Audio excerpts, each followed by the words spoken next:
It seems like every supplement company now has an electrolyte. And from a business standpoint, this makes a lot of sense because they're pumping out cheap powders with random ratios of electrolytes and calling it a hydration supplement. This is where Protect's different because their hydration supplement is more convenient, absorbs faster, and mimics the exact ratio of electrolytes lost in sweat. So it gets the job done with precision and not guesswork. So while other supplement companies are adding electrolytes to make quick and easy money, Protect has decided to put their full focus into it. And I'm not going to lie, the fact that they're a 100% American-made, veteran-owned company also adds a lot of value. So if you want a world-class hydration supplement from a company who specializes in it, go to protect.com/truth. My favorite mattress company, Tuft & Needle, is having a huge Labor Day sale, and Truth Serum listeners get an additional 10% off. This means you can save up to $700 off select mattresses and up to 50% off select accessories. Sleep is the foundation of every single health and fitness goal,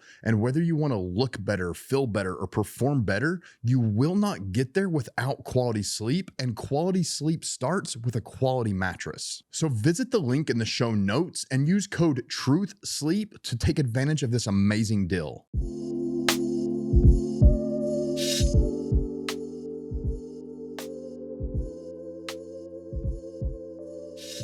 So I'm here with Aaron Ausmus. We are at Sorinex Winter Strong. There's currently a knife making class going on feet from us. So people are going to hear us meet and discuss, and they might also hear some hammers hitting metal and things being built, but it's a Sorinex event, so it makes sense. But man, thank you for coming on. You're someone I've followed and from afar, and I've known about for many years. I know a lot of people in the strength world know who you are. You've earned the fact that many people know who you are. You've been a strength coach for Tennessee, USC, Idaho, Mississippi, and North Texas. And you were also a two-time All-American and won the 1997 NCAA indoor shot put title. So the fact that so many strength coaches know you is incredibly earned. So thanks for taking some of your time and spending that with me. Yeah, for sure. Just a tidbit on those schools. It's kind of actually been a strength coach at Tennessee twice and USC 3 times. Dang. So just some different stints along the way, which kind of tells the story a little more of a strength coach of how much you bounce around to make it all happen. So it's I think I broke a record at USC when I went into the HR department and met with Mary Lee when she said that I've hired someone twice. I've never done it a third time. So this is the record. So it's pretty neat. You obviously did a good job. Yeah. And it goes back to obviously when you lose your job as a strength coach, it's, it's pretty devastating. And sometimes you want to, throw a 10-pound weight through the window as you exit the building, as you're turning in your keys. And I think sometimes you just got to settle down, keep your mouth closed and shake hands and sign off and smile. And, they're going to write down, will you rehire? And you do those things well on your way out, they're going to rehire you. So sometimes it ain't easy, but it's a good lesson. Yeah. And what a lot of people might not realize, people like strength coaches and specialty staff, just because you get fired doesn't mean you did a bad job. Maybe, the head coach leaves or goes somewhere else and a new coach comes in and just brings the people they're familiar with. Yeah. And it's, people say, well, that's what you signed up for. You knew when you got in this profession, this could happen. And I think a lot of coaches, especially when you're young, you're thinking, well, I didn't think it ever happened to me. And once it does, it's definitely a big reality check. And sometimes, I've been let go with a staff that we didn't win a lot of games. And on my way out, I was like, well, we didn't hit the criteria and I get it. But I've also been, on a team where we won a lot of games and we actually, were pretty successful, and just the changes of coaches or even administration can just put you out of a job, with a snap of a finger. And, those are the hard ones. Yeah. Yeah. And we'd mentioned that you obviously have an athletic background yourself, like a very decorated shot putter. How important do you think it is for a coach to have been an athlete before when it comes to building relationships with athletes? Oh, there's no doubt. I got into strength coaching probably 1,000% because of my relationship with my strength coach, which was Tommy Moffitt at the time at University of Tennessee. He pushed me in ways and taught me things in the weight room that I still value today. As guys still have a relationship with. We probably talk on the phone 2 or 3 times a month. We still talk about training back then. We talk about training now. It definitely set me up with things I learned as an athlete. It put me as a really good head start when I jumped into strength coaching. I'd done a lot of hands-on experience. I was known sometimes as the guinea pig, where they tried certain programs, certain percentages, certain split day or weekly splits of training. They tried it on me, and tried to find out, did it work or not? How'd you like it? They wanted feedback from me. How tired are you? How broken down are you during the week? So a lot of those things were great for me. So when I jumped right into strength coaching as a grad assistant, I had to learn kind of the more of like how to just kind of how to mingle with the athletes and build those relationships. But I definitely had the street cred amongst athletes because I had been there and done that very recently, and it was apparent. Yeah, I've spoke with both Coach Luke Day and Coach Chip Morton with the University of South Carolina. And one thing they kind of like their charge, it's Proverbs 25. Actually, I had to write down that Proverbs 25, but it's a purpose in a man's heart is like deep water, and a man of understanding will draw it out. Mm-hmm. They talk about as a coach, a lot of your responsibility and what they feel their responsibility is to draw that purpose out of an athlete. Mm-hmm. But they talk about before you can draw that out of them, you have to get digging rights. You have to get in there and you have to earn that respect, and you have to get those digging rights from the athlete. And I do think already understanding what it's like to be a student athlete and what it's like to be an athlete and the things that they're dealing with outside, it carries over into making a good coach. Yeah, it's literally doing your homework and taking time to. We used to one of the things we always try to be is like we want to be a mentor to these players, to these athletes, and it's as simple as just following up on things such as on Friday, let's just say that kid was like, "Hey, coach, not feeling the best. I'm going to still train, but the stomach's been wheezy this morning." Following back up Monday, as soon as you see him coming in to weigh him in, "Hey, how you feeling? How you feeling bad Friday?" Just them knowing you remembered that and you brought it to the attention right away on Monday. Those are the types of things that athletes really, really gravitate towards. Like, hey, this guy really cares. He remembered 2-3 days ago I wasn't feeling well, and he followed up and asked me how I was feeling. Yeah, and strength coaches, I believe, well, coaches in general, but really strength coaches, I see like you have an opportunity to kind of, you're a father figure. You really are, and it might be the only father figure some athletes have ever had. Yeah, like, it's a very important role. Like you're obviously and ideally helping these athletes become strong physically, but I think a large part of it and where people like yourself excel is helping them develop as men and develop mentally as well. Yeah, I think, like I said, there's so many times to touch their lives outside of the weight room. It could be at the dining hall, just sitting down with them and knowing this is someone that's, hey, this is a person we're trying to put weight on. Sitting down and having conversations of like some strategies of like, hey, go up there and get that second, right? That second serving of the chicken breast, whatever it is, like things like that. Seeing them in the hallway, then with the jug of water, saying, "Hey, man, you got this hydration figured out. Hey, this is great habits, and see what you're doing." Like, there's so many things outside of the weight room setting that you can totally make big changes in players and build those relationships and that trust. Yeah, because all those the lifestyle habits and the things you're doing outside that you need accountability for, I think is one area a lot of coaches aren't paying attention to. They're just trying to accomplish what they can under a heavy load, and they're not thinking about all the little things that they also need to be paying attention to. Yeah, and it's pretty crazy because my last stint as a strength coach, we would, especially on Fridays, we would talk about, hey, this weekend, get out a chance, go get some and grill something this weekend. We talk about, hey, I'm going to do a tri-tip and things like that. And next thing you know, Saturday and Sunday, these players were lighting the strength staff up on their Instagram stories with them grilling, having barbecues and wanted us to see that they actually listened and they were following through, and they were showing like, they've been to the butcher shop and they had bags of like, chicken or meat or whatever it was. And they wanted to say like, look, hey, I'm listening to you, coach. Like, and they wanted to make sure we saw it. It was pretty neat. Yeah, because you'll get a lot of buy-in from athletes. I've seen it in my own career with nutrition. Like, you'll get a lot of buy-in from athletes just wanting to make you proud. Yeah. Like they'll make good decisions whether they really want to do it or not. They just want their coach to be proud. Yeah, and they like I said they're super fired up that you acknowledge you saw, and they'll see you on Monday. Coach, you saw us grill, last night, didn't you?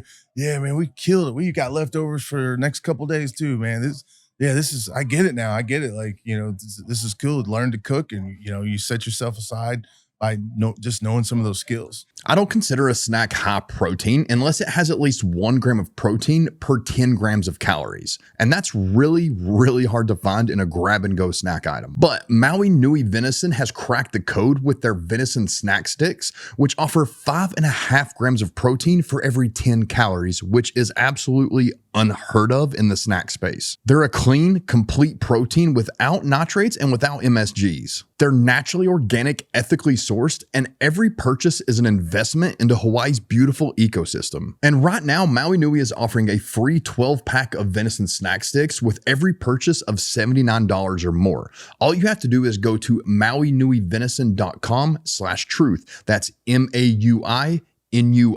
venison.com/truth and start eating the most delicious, high quality source of protein today. Yeah. And it's funny, you mentioned social media, and I did want to talk about, you run the page. It's your page, the Pen and Paper Strength app. Mhm. It's a very active page. It's interesting because you're giving away. I mean, it's free programming and it's quality programming. Probably most famous, or at least where I first learned, is from the Sorinex Squatober program, which every October is literally squatting every single day. Yeah. And to the average person, to me, it sounded absurd. Like, I can't squat every day. I don't even like squatting once a day. Yeah. But it's so intelligently programmed that, the waves and the way that you periodize it, it's completely doable. Yeah. But it's interesting to me how, like, you've used social media and you understand, like, the importance of social media to make that connection with people. Yeah. And how important have you seen, like, that has been that coaches such as yourself need to embrace those kind of things and bring those in? Yeah, it's people say things that work out well are usually things that just authentically happen. Yeah. And like Pen and Paper Strength, that really authentically happened for years. I mean, even when I was an athlete, I used to write down my program of the day, or even write out my whole week. I'd put it on, a notebook or a piece of paper, fold it up and keep it. That way I had a plan each day. I kind of continued to do that as I got older. And, it's kind of always been my theory of always like, hey, plan your work your plan. Like, don't go in without a plan. So I used to write out some notes, even just on regular social media before I created the account, and I would post it, and I was like, here's my squat of the day and sets, reps, RDLs, whatever. And people were like, man, this is cool. I'm going to do that tomorrow. Like, that's a cool plan. So one day I was riding in the car with someone, and they said, hey man, you should make that its own account. Like, that it has a lot of, like, it's powerful. So they're like, you should do that, like, right now while we're riding in the car. So I went over to Instagram, added an account, put it in, and it started authentically growing because I was putting out just some daily stuff, some quotes. And I was getting quotes from great strength coaches like, hey, I want to put this on this account. You cool if I write it out and I'm going to give you credit? And yeah, man, where'd you find that quote? I saw it on YouTube, or when you were coaching kids, and and put things on, plus some just daily programming that really took off. People gravitated to it because it was old school. It wasn't some app that that spits out on your phone or something like that. So the whole Squatober thing came around in 2015. I just actually joined Sorinex, I want to say August. September comes around. I'm green. I'm learning, like, what to do and trying to find value.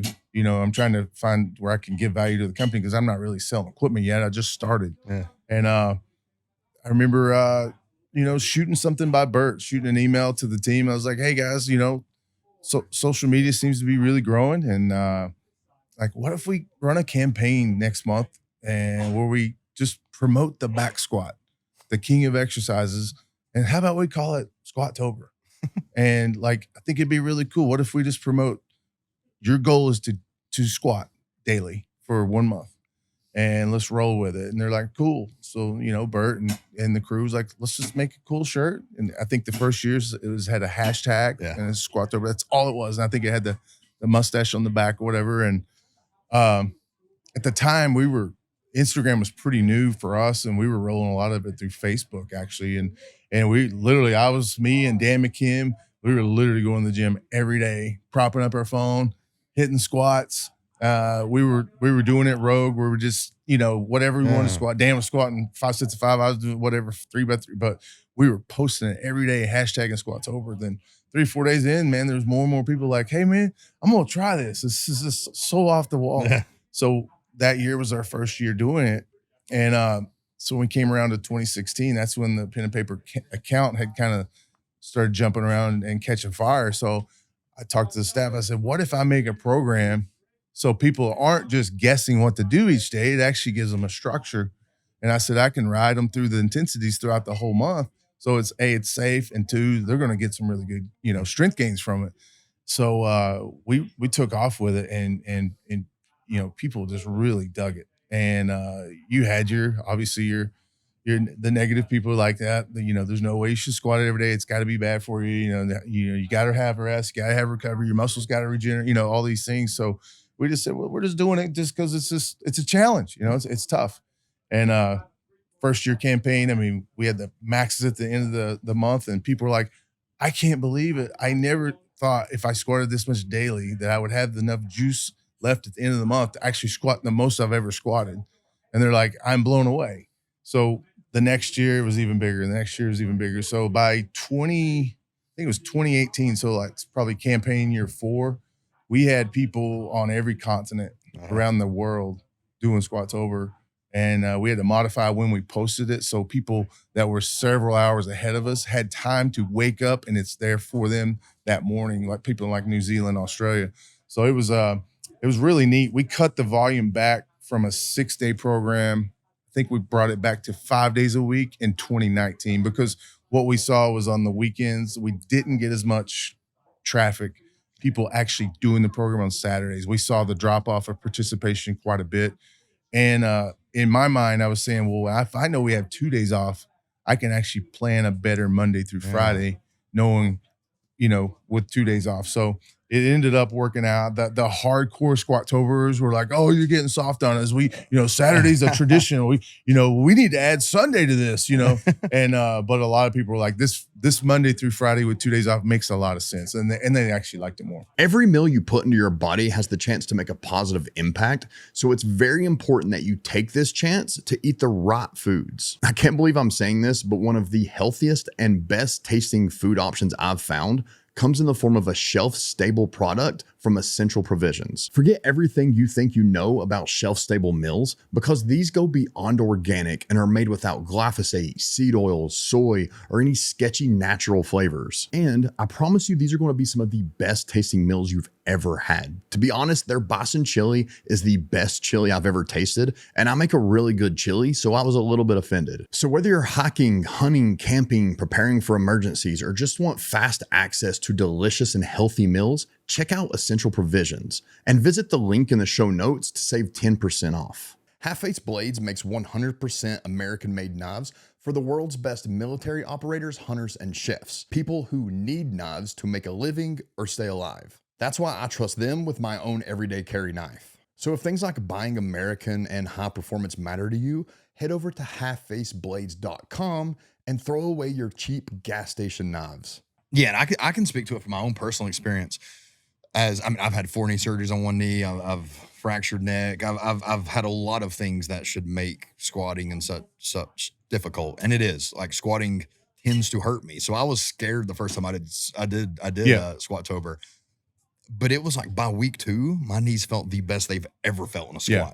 And ever since the first time I ever did Squatober, I started doing squats more often. Obviously, I still don't do them 5 days a week, but I'll do them twice a week. So I did notice the more I did them, and if you really think about it, it makes sense. The more you do them, the more efficient you get with the movement, and the more you can. Well, you take one of the, you take squat and deadlifts, and you can argue which one is a bigger strength gainer, but they're both obviously very high. You take a really good movement that makes you really strong, incorporates a ton of muscles, You know, a lot of people go, you know, it's legs. Like, no, squats is more than legs. Squats is low back. Squats is upper back. Squats is grip. Squats, your arms and forearms will actually grow from squatting. And people are like, I just don't get it. Like, well, you need to squat more. You'll start understanding like how much it affects and trains your whole body. So so you add a big movement and you program it more frequently, and people are surprised what happens. You know, so people are like, oh, I would squat once a week, and then I squatted 5 days a week, and I actually felt better. I got stronger, and now I'm kind of addicted. So now a lot of people we found that when they come off Squatober, they're a 3-day per week squatter. They're like, now I religiously squat Monday, Wednesday, Friday, and I feel great. And they're like, now when I jump into next year, like it ain't such a hard hit on my system, my body, because I've been doing it 3 days a week. Yeah. So it's pretty neat. It's funny you mentioned that. My old high school football coach, Ralph Nelson, he actually played for UT. It's probably around your age. Ralph. You know really Ralph? Strong guy. Do what now? He was a really strong guy. Yeah, he had a record at Tennessee for bench. That's funny. Yeah. Well, as you're saying this, I'm thinking, I wonder if he knows my old coach. Yeah, I remember Ralph. He also had some of the biggest huge calves and back, and I mean, he was just like he was built for lifting things. Oh yeah, yeah. So that was my high school football coach. My first introduction to lifting weights. Yeah, and I remember asking him once because I'm a high school boy. I don't care. I want my arms to look good because curls for the girls, you know. Yeah. And I'm like, Coach, what can I do to make my arms look better? Squat. Yeah. I was like, no, what should I do? It's like squat. Yeah. Well, I remember asking him another time, like, hey, how can I build abs? Squat. Yeah. And I thought he was just being a smart aleck because he is obviously built for the squat. And as a football player, it's a very important lift. And at the time, I really thought it was just his way of saying you need to squat more. Yeah. And it may have been, but as I've gotten more knowledgeable and I'm into the industry now, I realize whether he meant it to be truthful or not, he was right. Because it does strengthen everything. The biggest thing we found from Squatober, not only does your squat go up, it has a carryover in a lot of your other lifts. Frequently, I mean, all the time when Squatober would end, someone would be messaging us 2 days later, like, you ain't gonna believe this. I just jumped in and tried my bench max. My bench went up 25 pounds, and I did Squatober. Now, we bench pressed during Squatober, but the effect of that big movement, doing it frequently, again, strengthens the whole body. People say I'm an avid Olympic lifter. Like I'm a big clean snatch person.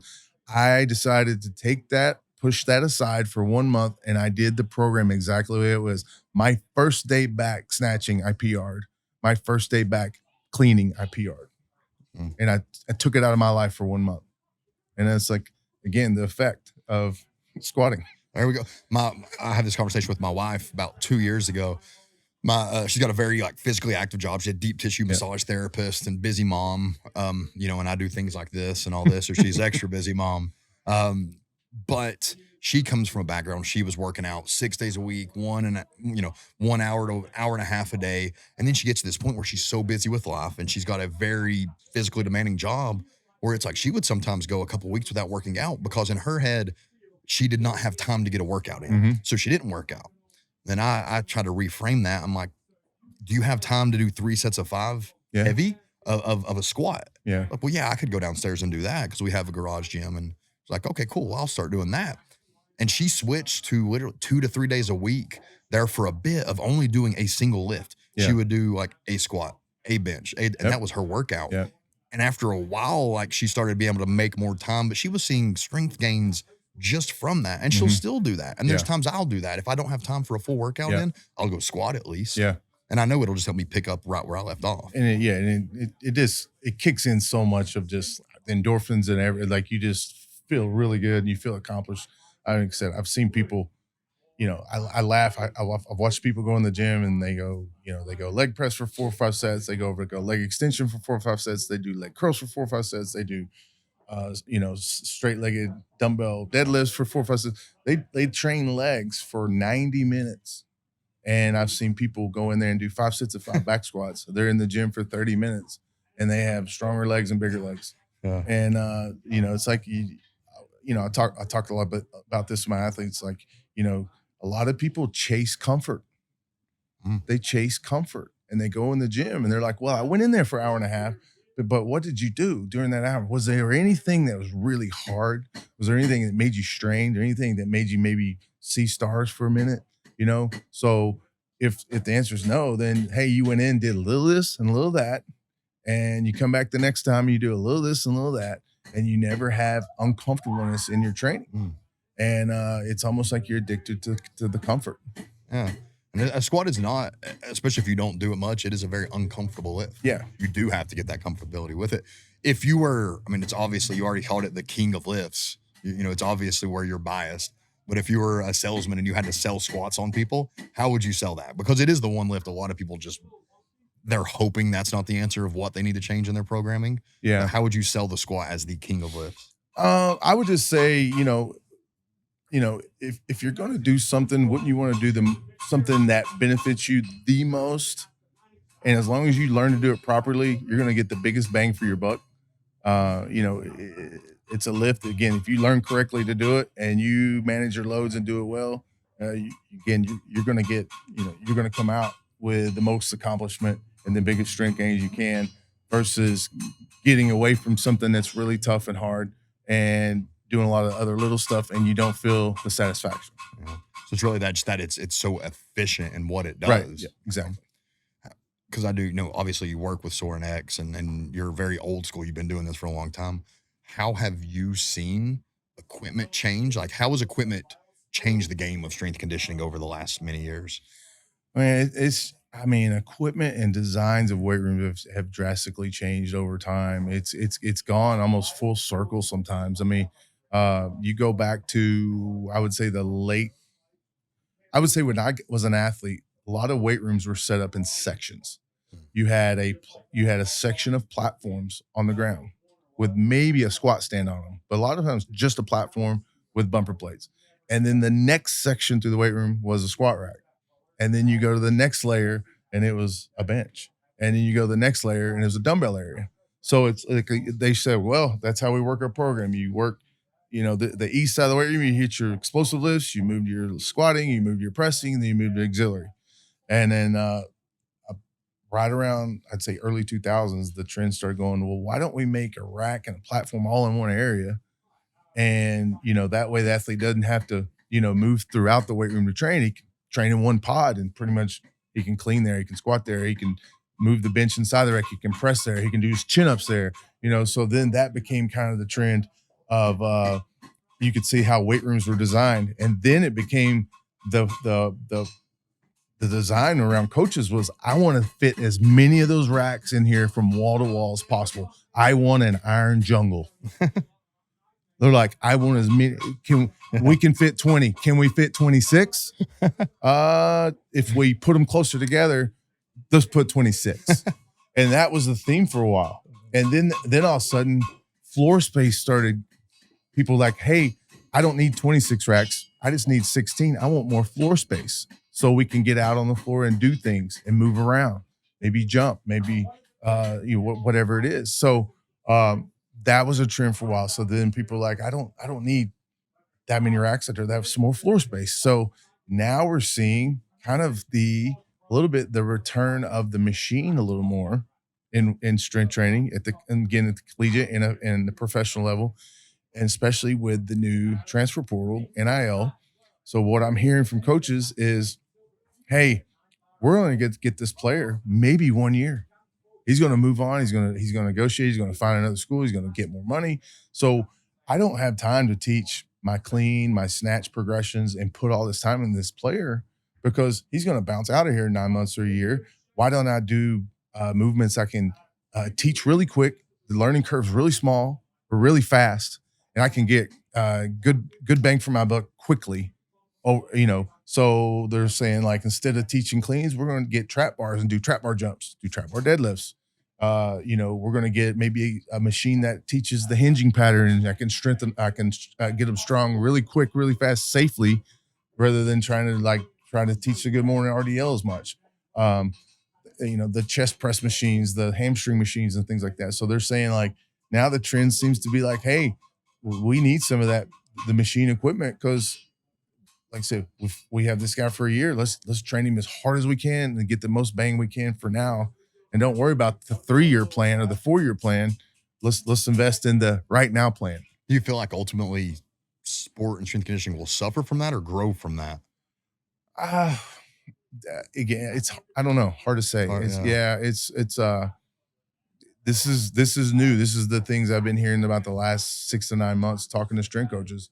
Because when I'm talking to them, they're like, look, they're all wanting, like, you know, some of this different plate loaded equipment and things like that. Because they're just like, hey, we can safely load them really fast and get them strong fast.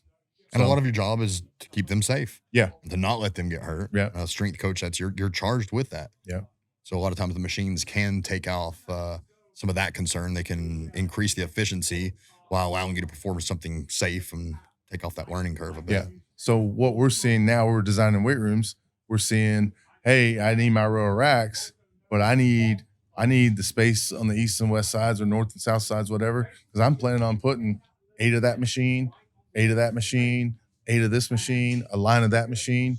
Because in their mind, they almost going back to the old day. Let's do something at the rack, and maybe we superset that with one of those machines.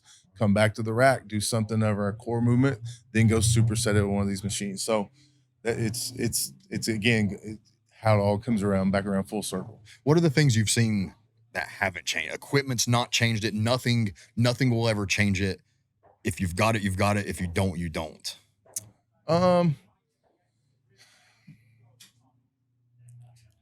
mean, I think all weight rooms now, I mean, they all have racks. You know, most people's going to want something that can, you can squat and press out of and probably do some form of pull up, chin up. Yeah. That's kind of a staple. You know, the kettlebell question, some people are high, heavy kettlebell involvement. Some people absolutely do none of it. Some people still really in love with the dumbbell area. Yeah. And then some people like, I want power blocks at my rack. So I can do, the dumbbell power block movement. I want to keep it at the rack. So they don't have a, designated dumbbell area anymore. So it's all up to, the creator, the strength coach, his vision of what they want. What is it that you can see in an athlete? Or is there anything that you can see in an athlete that it doesn't matter where you put them, what gym, what program, it's something about that athlete that has what it takes to get strong or be strong? Yeah, I think you see obviously their work habits, how they show up. The big thing to me is how they show up. We always talk about, NFL scouts used to come in my office all the time, and one of the questions they always ask is this guy one of the first 5 in the weight room for the training session, or is he one of the last 5? Or if he's not one, or is he one in the middle? They always want to know, because they that tells them a lot, because they're about to possibly invest millions of dollars in an athlete, and they want to know how he shows up to work every day, how he's going to come in their building. So I think how they show up tells you a lot. The questions they ask tells you a lot of how well they're going to develop. You see a player come in consistently 8 minutes, 10 minutes, 12 minutes before the group's supposed to start, maybe grabbing a snack, going over doing some like just warming up, like ankle mobility, some heel taps, stretching out, maybe doing even some body weight movements on the TRX just to start pre-moving around before you really start. And you see that consistently done. And then you see that athlete obviously demonstrate great technique day after day. And if the technique's not great, they come and ask, like, what's missing? What can I work on? Can you spend 5 minutes after the session? And like, I'm not understanding this, how you catch this clean. It doesn't feel right. Those are the things that's going to me, dictate their development over the next 2, 3, 4 years. You see those traits happen. You usually see an athlete down the road that's, very developed and has a really good career. So being such a guy who's been in it so long and like a legend, but a very old school, but you're part of the new school. When's the last time, or what was the last thing you saw in strength conditioning that caught your eye? Like something new that you said, yeah, I like this. Let's adapt to this. It's a good question. I mean, my last stint, when I was back, which was 2019, 2020 season, um, I was out for about 4 years. I was working for Sorinex, and I got back into coaching. When I got back in, the catapult and data reading on how much the athletes were moving around during training and practices, how many yards they're running at certain speeds, and how many yards they're running overall. That was rolling. And I had never been around that prior to. So when I came back in, I mean, they were throwing these reports on my desk, and I'm sitting here going, someone needs to like tell me about this, because I'm just looking at a bunch of numbers. Yeah. And they're like, oh, well, this red line is, this graph, it reads this. And I'm like, look, I need just someone like, and we had a guy that was hired, and he was a young guy, and he's like, Coach, when do you want to have a meeting? I can explain all this to you. I was like, soon, because I'm supposed to, like, when I go up to a staff meeting, like, I don't want to get called out. I'll be like, like, I wouldn't be able to contribute. So that was something to me that stuck out. You better start to me, like, you better start learning what all these things mean, all these metrics and all these things, because it's there. And then when I was exiting out, obviously the force plate was starting to the force plate was starting to really come in. And at that time, I was already on my way out, but in the last, I don't know, 4 years, just going around like and building weight rooms with people, they got the force plate area in their weight room. Like it's that used to be a cardio area in the back. The day now, the cardio area is up top. There's a force plate area where they're collecting, data there, and they do the Nordics for the hamstring, collecting data. Just so it's definitely changed a lot. Yeah, sometimes I have this discussion. Like sometimes I almost think it's a bad thing to have so much data and so much technology. Call it junk data. Yeah, because it's like it's great, but what are you going to do with it? Now at that level, it's a thing. But the average person, I'm constantly dealing with this. Should I get an Oura Ring? Should I get a Garmin? Should I get an Apple Watch? I'm like, if you want it, fine. But what are you going to do with that information? I tell people like personally, especially when it comes to like general population, like your own intuition, how you feel should be number one. So let's say you wake up and you feel fine, but then you pick up your phone and your Oura Ring said, you're a little weak today. Maybe you shouldn't do anything.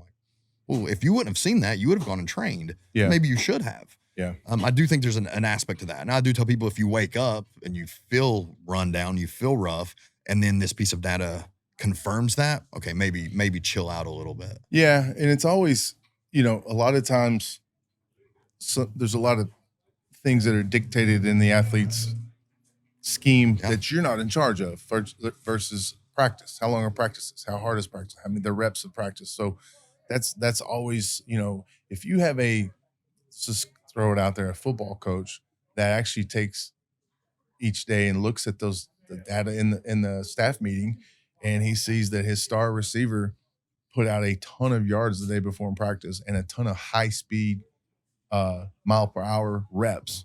If he literally will say, hey, look at the position coach and go, look, we all see this. He needs to have a very minimal day or a medium day today. If not, we're probably going to be a guy that's hurt. I think that's great if coaches will adapt to that. Some of them see that and they go and they say it, and then they go out to practice, and it's like they forgot about it in the meeting that day. I've seen so many coaches when their feet hit the grass, and they smell grass, and there's a whistle starts blowing. It's like they totally forgot, and the staff meeting what happened 8 or 10 hours ago in that morning. So it's it's kind of the same. I've always said, and this one's always been the one as a strength coach that always drove me crazy. And I think about this probably every night, is we get a summer to work these athletes for about 8 weeks to get them ready for camp. We start usually Memorial Day weekend, or the Monday right after Memorial Day. We get them right up to August, and we got roughly 8 weeks lifting, running, preparation for football.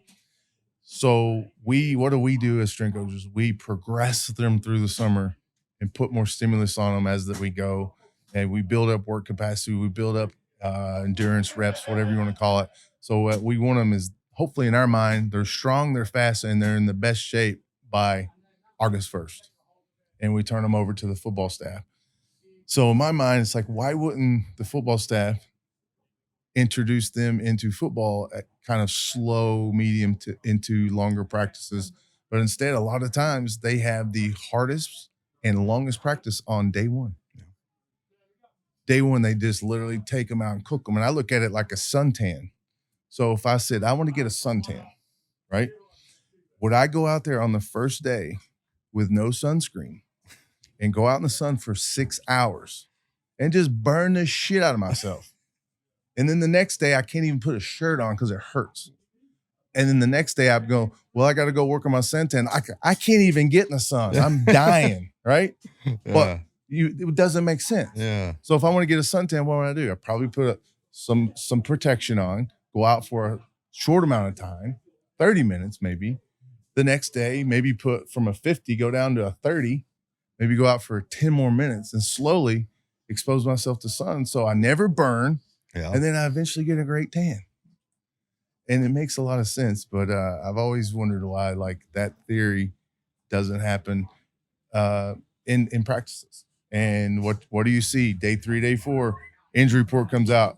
We need to hold this guy, sore hamstring, sore groin, hip flexors blown up. This guy's, I think he pulled his calf. That's day 4. And a lot of times those are your valuable players. And it's just like, could there have been a better way to do it? I think so.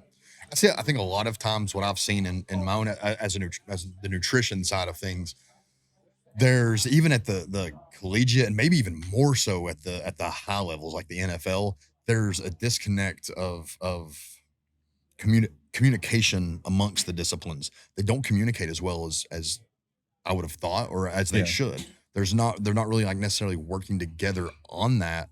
And a lot of times the strength coach has his goals and the head coach has his goals and the line coach has their goals and everyone has their individual goals, but they're not sometimes understanding like, hey, I might need to have to take a back seat to my goals to accomplish the ultimate goal of a better athlete on game day. Yep. Yeah. I mean, I'm dealing with it. I got a junior in high school and he's gung ho to be a good football player. He's now a shot putter. He also runs some sprints and track. He's got a 7-on-7 team he's also on. He's got a quarterback that wants to just do throwing sessions with him where they just practice routes and get their timing together. And I have to really make him understand I said, it's okay to say no to some of these things because you got to look at I always tell him, always look at your overall week. I said, when was your rest day? And he goes, well, I'm like, you haven't had one in 5 days. You've not had a day where you just don't do something at a hard level. And I was like, you got to learn. There needs to be a rest day built in. I said, there needs to be some days where you say, I lifted this morning. After practice, I'm throwing the shot put. I'm not doing 7-on-7 practice later that night. Like, you got to say no to one of those. So you got to, again, as a parent, I manage, someone will say, why didn't he come throw Sunday? I said, because he hadn't had a day off and we have to have one. Oh, okay. And the throws coach, who's a pretty smart guy, he goes, hey man, I'm just glad you're smart enough to acknowledge that. And you're smart. He goes, there's a lot of parents that go more practices, put more on their plate, more on their calendar, because that's going to make them better. And when he goes hard. He needs a rest day built in. And we try to build in 2 per week. And sometimes it ain't 2 back to back, but we try to space them out.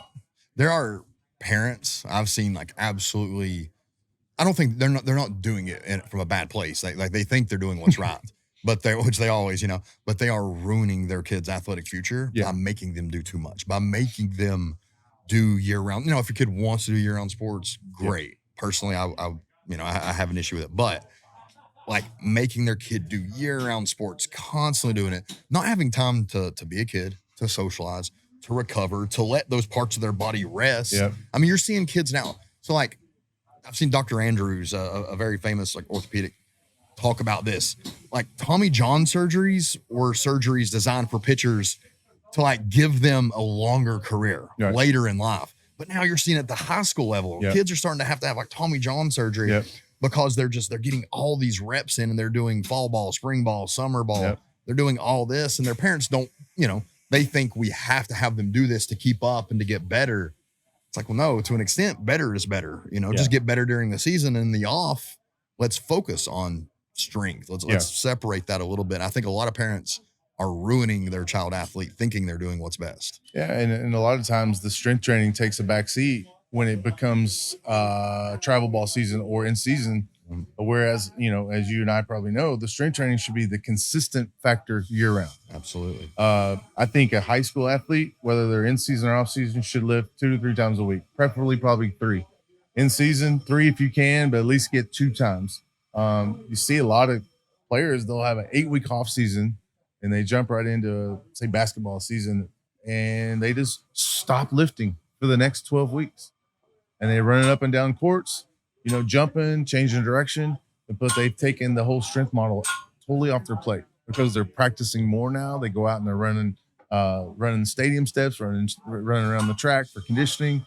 But they took away, the thing that's really good for them consistently, the strength training. So we talked about strength kind of being its own thing and how sometimes that needs to be separate, and we have to put that first, or at least consistent. It should be a consistent goal year round. I wanted to talk a little bit about the difference in like nutrition and training when strength is the goal compared to other things. Because if we go back to pen and paper strength app, it's funny. So I know you're doing this to kind of be funny, but it's also a little bit true.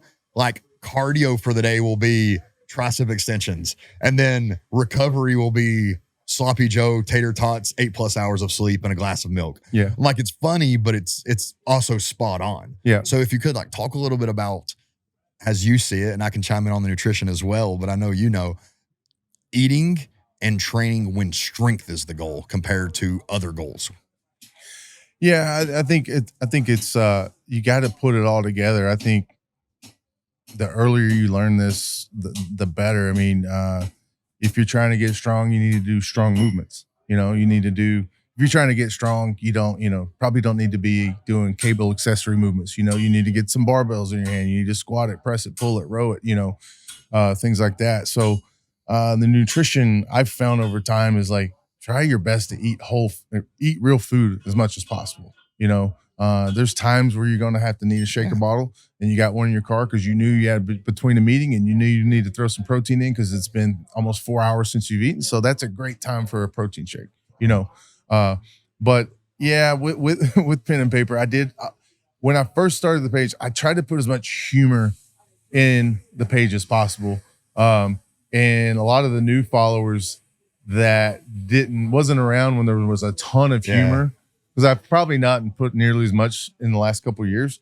So they see, like, I'll put the cardio. So instead of cardio, I'm saying 10-minute jog or something. I'll put a bunch of high rep accessory stuff, which, might get your heart rate up a little bit, but we'll just put it in that category, just pretty much for shits and giggles. Yeah.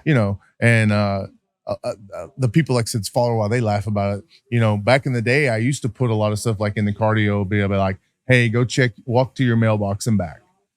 That's the cardio. They'd be like, oh, that's so funny. Or take your dog for a walk. Yeah. Man, and then you get people that take this page way too serious. They'll go, that's not cardio.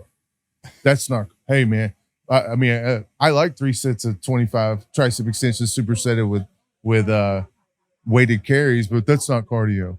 And I said, well, I get it. Your heart rate probably got up though, especially with those carries. Yeah. And then you go over to recovery, which number one, I learned this too late in life, but sleep. Oh my gosh.